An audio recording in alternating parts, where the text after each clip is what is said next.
Երեկվանից իշխանական ու իշխանամերձ լրատվամիջոցները եւ գործիչները քննարկում են դարձյալ ձեր անձը։ Պարոն Կարապետյան, ձեզ դարձյալ մեղադրում են ձեր թիկունքում ունենալու այսպես նախկինների աջակցությունը, նախկին նախագահների, այս առնչությամբ ձեր դիտարկումները։ Ամեն անգամ նույն բանին չեմ ուզում անդրադառնամ, արդեն երևի 4-րդ անգամ նույն բանը խոսացել ենք, նույն բանը ասել ենք, ասենք իրենց առաջի ցուցակի երևի առաջի քվեներ ստացած 4-5 հոգուց մեկը իմիշելով առաջի տեղը վարչապետից հետո հանրապետական է եղել, երկրորդը կամ երրորդը Բարգավաճ Հայաստան կուսակցության անդամ է եղել, իրենք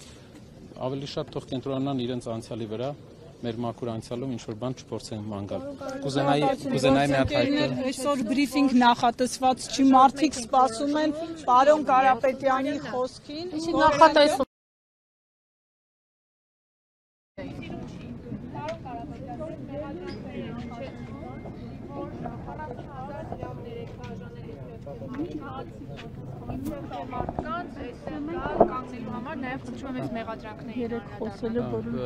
Դե պարզ է, որ մի բան պետք է անեն,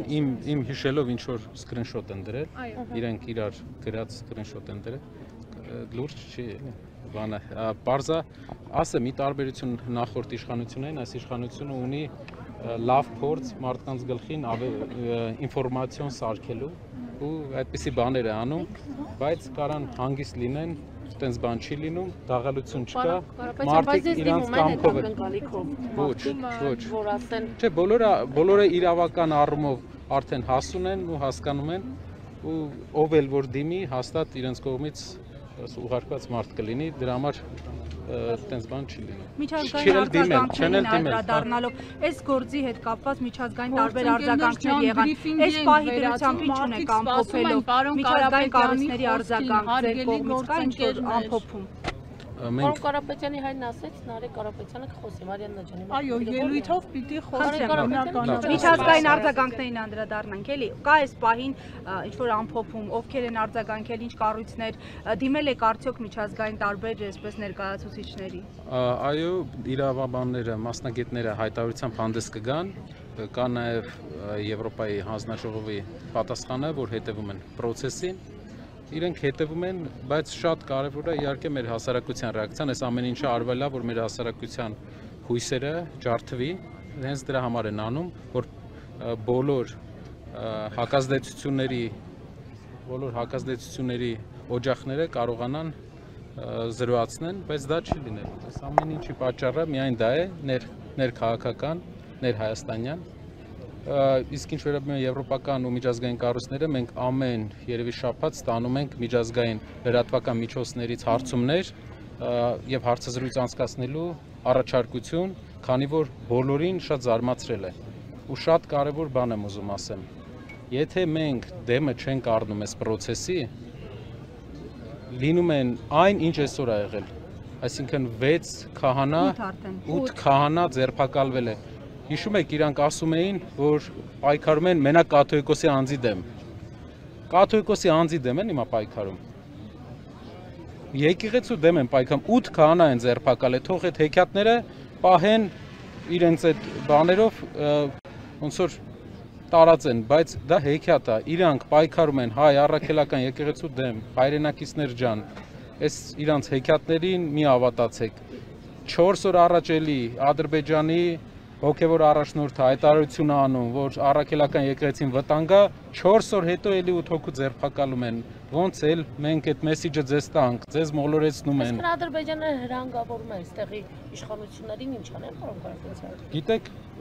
կա դեդուկցիայով եմ ես հետ գնում, այսինքն կա փաստ եւ այդ փաստից նախորդած ամեն Ադրբեջանի հոգևոր առաջնորդի հայտարարությունից մի քանի օր հետո տեղի ունենում այսպիսի մի դեպք։ Այս մարդիկ ոչ հոգևոր հովիվին են մեր եկեղեցու թիրախավորել են Հայաստանի ամենամեծ ռեպուտացիա, ամենամեծ վարկանիշ ունեցող կառույցին, հայ ժողովրդի համար, միավորող ուժին, սփյուռքի հետ միավորող ուժին, որպեսզի հնարավորության դեպքում կարողանան հակազդեն հայկական պահանջատիրությանը ցեղասպանության ուղղությամբ։ Այսինքն, որպիսի ցեղասպանության հետ կապված մեր ազգի բոլոր պահանջները, ճանաչման հետ կապված բոլոր պահանջները հնարավոր լինի ինչ որ ձև Հայաստանում արդեն չեզոքացնել։ Այս ամեն ինչ 8 քահանա, ես զարմանում եմ ինչ դեգրադացիա գնում իրանց մոտ, էլի։ Հանրային քաղաքական իրավիճակը փոխելու հնարավորություն է սպայնում, հարված իրենց վրա վերցնելու, որ եկեղեցին չմնա մենակ։ Այն բաները, որ իրանք հայտարարում են, այդ 40,000 դրամ իրանք վախենում են այն ազդեցությունից, այն տպավորությունից, որ ստացել են 3